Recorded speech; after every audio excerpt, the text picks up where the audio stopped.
अभी हमारे पास क्या है, ये है आपका क्वार्ट्ज ट्यूब और इसकी जगह बोरोसिल ग्लास की ट्यूब भी हो सकती है। अब अपने को क्या करना है कि अगर हमारे पास सैंपल है हमारा, तो सैंपल की हो सकता है सीलिंग करनी है या फिर उसको इस ट्यूब में रखना है, दो चीज़ें हैं। तो दोनों केस में हमारे पास अगर खाली ट्यूब है दोनों साइड से, तो या तो आप इसको एक साइड से फ्लैट कर सकते हो, तो उसके लिए आपको बर्नर चाहिएगा जिसमें एक ऑक्सीजन सिलेंडर है हमारे पास। सो ऑक्सीजन सिलेंडर से ऑक्सीजन गैस आएगी, जो कि क्या है, इसके टेम्परेचर को, मतलब आप अगर चेंज करना चाह रहे हो कि लो टेम्परेचर चाहिए हाई टेम्परेचर, तो उसको आप इससे सेट कर सकते हो ऑक्सीजन से। इससे शार्प आपकी फ्लेम आ जाएगी। दूसरा हमारे पास एलपीजी सिलेंडर है और दोनों की जो आपकी गैस आएगी वो ट्यूनेबल है। यहाँ पे हमारे पास दोनों में क्या है, यहाँ पे बटन दिए हुए हैं, दोनों से ये ट्यूनेबल एक तरीके से सिस्टम बन जाएगा, राइट। अब इसको हमें करना है फ्लैट, तो ये है क्वार्ट्ज ट्यूब, तो आपका बोरोसिल ग्लास भी हो सकता है। अब क्वार्ट्ज ट्यूब का ये है कि क्वार्ट्ज ट्यूब नॉर्मली रिएक्ट नहीं करती है हमारे मटेरियल से। अगर आपका मटेरियल बोरोसिल ग्लास से रिएक्ट नहीं करता है तो आप वो भी यूज़ कर सकते हो, बट हमारे केस में क्वार्ट्ज का यूज़ करना पड़ेगा। अब क्वार्ट्ज में ये चीज़ है कि इसका जो टेम्परेचर है, इसको अगर आपको मेल्ट करना है, बिकॉज हमें फ्लैट करना पड़ेगा, तो एक पोर्शन को हमें मेल्ट करना पड़ेगा, राइट। अब मेल्टिंग इसका टेम्परेचर जो है वो ज़्यादा होता है कंपेयर टू बोरोसिल ग्लास। इसका होता है अराउंड 1700 डिग्री सेल्सियस, और आपका बोरोसिल है वो 1500 1600 तक भी आपका मेल्ट हो जाएगा, राइट। हम क्या है, मेन जो फ्लो है गैस का वो ऑन करेंगे आपका ऑक्सीजन सिलेंडर का। ये वाला ऑक्सीजन सिलेंडर है, तो यहाँ से मेन फ्लो ऑन करेंगे और एलपीजी सिलेंडर का भी ऑन करेंगे, और यहाँ से हम एडजस्ट कर पाएंगे बाद में, लाइक, राइट। तो सबसे पहले इसको ऑन करते हैं, इसको आप एक बार दिखा दो, राइट। तो इसके अंदर 2 मीटर है। जो नीचे वाला मीटर है वो आपका प्रेशर बताएगा कि गैस प्रेशर अंदर की साइड में कितना है, राइट। सो जो भी इसके अंदर आप रीड करके मीटर में यूनिट्स वगैरह में आप चेक कर सकते हो कितना है।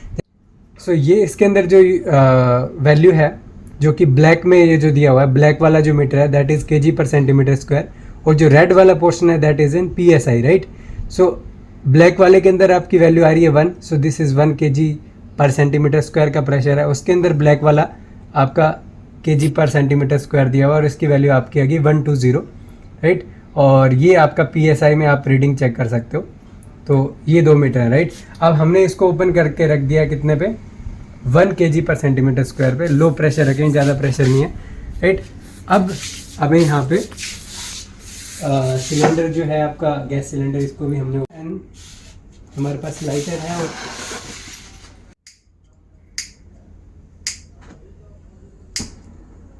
सो इसके अंदर ये फ्लेम आ गई आपकी, ये एलपीजी की फ्लेम है, और इसका जो टेम्परेचर है वो इसमें रहता है। जैसे टेम्परेचर की बात करें, अगर ये देखोगे तो आप बिल्कुल रेड अगर है इसका टेम्परेचर, तो ये नॉर्मली इसका टेम्परेचर रहता है 600 to 1000 degree Celsius. Red flame अगर रहेगी तो उसका रह सकता है। जैसे इसको अगर हम बढ़ाएंगे और ऑक्सीजन फ्लो भी करवाएंगे तो भी ये काफ़ी टाइम तक आपकी रेड रहेगी, राइट।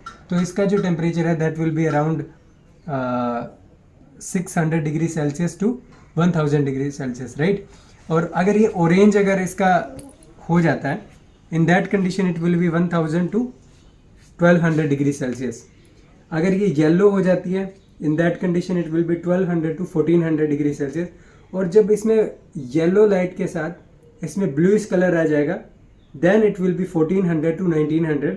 और अगर बिल्कुल ब्लू हो जाता है then it will be beyond 1900 degree Celsius temperature, right. So इस फ्लेम का टेम्परेचर हमें, जो आपका क्वार्ट्ज ट्यूब जो हमारे पास है, इसके मेल्टिंग पॉइंट से इसका मेल्टिंग पॉइंट ज़्यादा होना चाहिए, then only it will melt, right. Okay, so ये इसको हम ट्राई करके देखते हैं।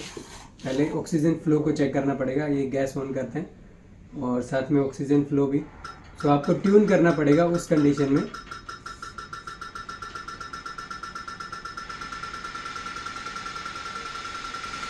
जहाँ पे आपका ब्लू स्पॉट आ जाता है,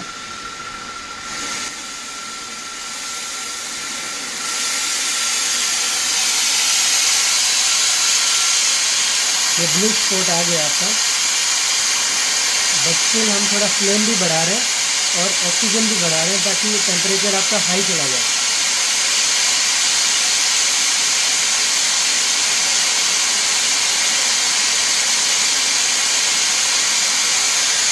अब अगर आप देखोगे, और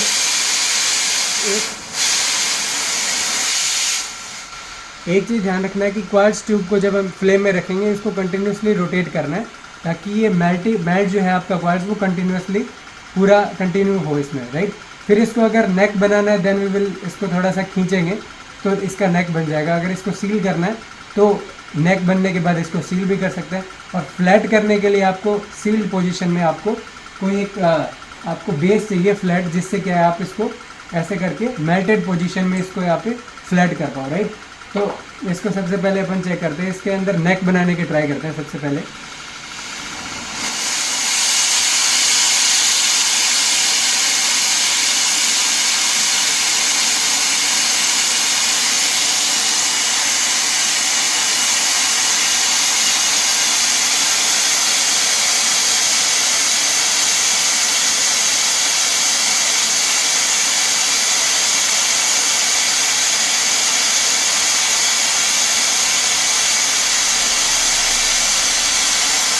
तो जैसे ही हमने इसका थोड़ा खींचा, यहाँ पे आप देख पा रहे हो इसका जो नेक है,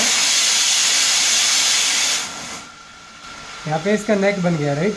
और ये जो है अंदर की साइड में अगर आप देखेंगे तो ये ओपन है बट शार्प इसका नेक बन गया, राइट। और नेक आप एडजस्ट कर सकते हो, आपको अगर मोटा बनाना है नेक देन आपको थोड़ा कम खींचना पड़ेगा। अगर काफ़ी शार्प आपको नेक बनाना है तो उसको थोड़ा कम थोड़ा सा ज़्यादा खींच सकते हो, बट इसको कंटिन्यूसली रोटेट करते रहना है। अब नेक बनने के बाद अगर आपको इसको सील करना है देन इसको क्या है आप कुछ इस तरीके से कर सकते हो इसको।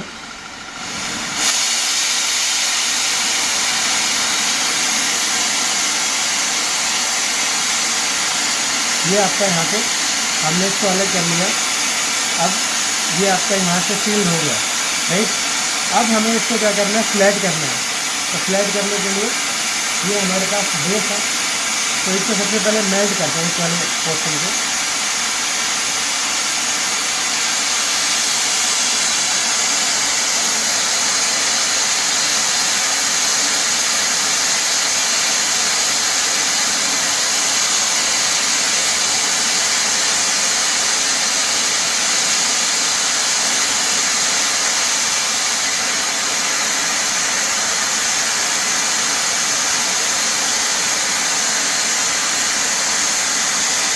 अब इसको हम भी बेस के ऊपर लगाएंगे।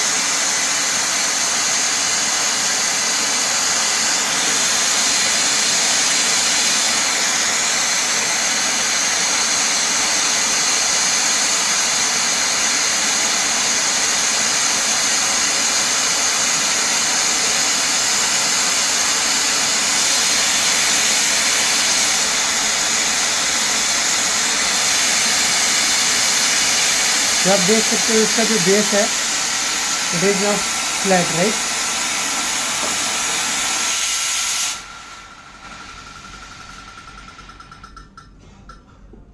सो इस तरीके का अपने को इसको फ्लैट करना है। अब इसमें आप सैंपल रख सकते हो, तो कि आप देखिए कि आप बोरोसिल से अगर आपका रिएक्ट नहीं कर रहा है material then you will use Borosil और अदरवाइज क्वार्ट्ज ट्यूब, राइट। अब ये हो गया आपका सील्ड। अब इसमें आप सैंपल डालोगे। अब अगर आपको वैक्यूम करना है, जैसे हमारे पास एक वैक्यूम सिस्टम है, तो अगर आप इसको वैक्यूम करना है तो आपको यहाँ पे जैसे हमने एम्प्यूल लगा रखा है इस तरीके से आपको लगाना होगा और इसको सैंपल डाल के फिर सील करना है। अब सील करने के लिए आपको सबसे पहले क्या करना होगा, इसके अंदर अगर आप मान लीजिए आपने सैंपल पहले डाल दिया इसमें और देन इसके अंदर आपने डाल के अगर आप इसका अगर आपको सील करने की कोशिश करोगे तो वो थोड़ा हार्ड रहेगा, बिकॉज इसका ये जो पोर्शन है ये काफ़ी मोटा है। तो इसके अंदर सबसे पहले नेक बनाना पड़ेगा। अब नेक कब बनानी है, सैंपल डालने से पहले नेक बनानी चाहिए या बाद में बनानी चाहिए, ये थोड़ा डाउट रहता है। तो अगर सैंपल आपने पहले इसके अंदर डाल दिया और देन अगर आप इसका नेक बनाने की कोशिश करोगे देन आपका जो मटेरियल है अगर वो ऑक्सीडाइज हो रहा है इस टेम्परेचर पे, और ओब्वियसली होगा, तो इन दैट कंडीशन आपका ऑक्सीजन रिएक्ट कर जाएगा मटेरियल के साथ। तो इट मीन्स कि हमें सैंपल जो है वो नेक बनाने के बाद डालना है, ना कि पहले। सो ये वाली एम्प्यूल है, काफ़ी छोटी है, एक बार सिर्फ बताने के लिए, और इसका टेम्परेचर काफ़ी हाई होगा, बट ये ओनली इस पोर्शन के लिए होगा बिकॉज ये जो आपकी फ्लेम थी काफ़ी शार्प थी, तो ओनली इतने पोर्शन में मेल्ट हुआ। तो इसका टेम्परेचर काफ़ी ज़्यादा हाई है इस पॉइंट का फिलहाल अभी भी, राइट। तो आपने सैंपल बाद में डालना है, पहले नेक बनाना है, देन उसको ट्राई करिए ग्राइंड करके, फिर उसको इसके अंदर डालिए और फिर आपको वैक्यूम सिस्टम में लगाना है, राइट। अब नेक बनी हुई होगी तो उसको आप सील करने उसमें आसान रहेगा। तो हम चेक करेंगे कि कैसे आपकी सीलिंग करेंगे हम वैक्यूम सिस्टम में, कैसे वैक्यूम आप इसके अंदर इसमें सैंपल को लगा के कैसे इसको सील करोगे हम इस वाले पोर्शन में देखेंगे जब हम इसको डिस्कस करेंगे, राइट। तो वैक्यूम करने का सबसे बड़ा रीज़न है कि अगर आप मेल्ट कर रहे हो अपने सैंपल को तो उस सैंपल का कुछ वेपर प्रेशर होगा। फॉर एग्जांपल अगर फर्नेस में रखा तो सडनली उसका टेम्परेचर इंक्रीज होगा और आपका वेपर बनेगा मटेरियल का। उस केस में होगा क्या कि वेपर प्रेशर से आपका एम्प्यूल फट भी सकता है। तो उसको अवॉइड करने के लिए हम ट्राई करते हैं कि आपका जो सैंपल है वो इवैक्यूएटेड हो प्रॉपरली। इसके अलावा हो सकता है आपने जब मेल्ट किया उसके अंदर अगर एयर मॉलिक्यूल्स अगर प्रेजेंट है, ऑक्सीजन प्रेजेंट है, देन आपका जो मटेरियल है वो गैस से रिएक्ट कर सकता है during the process of melting, right. तो एक तो उसको अवॉइड करने के लिए भी वैक्यूम करते हैं। ट्राई करिए सबसे पहले थोड़ा लो टेम्परेचर पे इसको करें ताकि क्या है थोड़ा आसान हो, अदरवाइज नेक बनाते टाइम जो है वो आपका सीलिंग हो जाएगा। तो नेक बनाने के लिए सबसे पहले फ्लेम और टेम्परेचर को थोड़ा लो ही रखें, then it will be better. अगर आपके पास एक क्वार्ट्ज ट्यूब है देन ओनली आप इसको क्या है पानी में इसको ठंडा कर सकते हो, अदरवाइज बोरोसिल ग्लास है that will break, right. So only quartz जो है वो आपका ब्रेक नहीं होता, तो इसीलिए हम इसको पानी में डिप कर रहे हैं। अदरवाइज आपको बोरोसिल ग्लास जो है उसको नहीं करना है, राइट। उसको एयर में कूल होने देना है।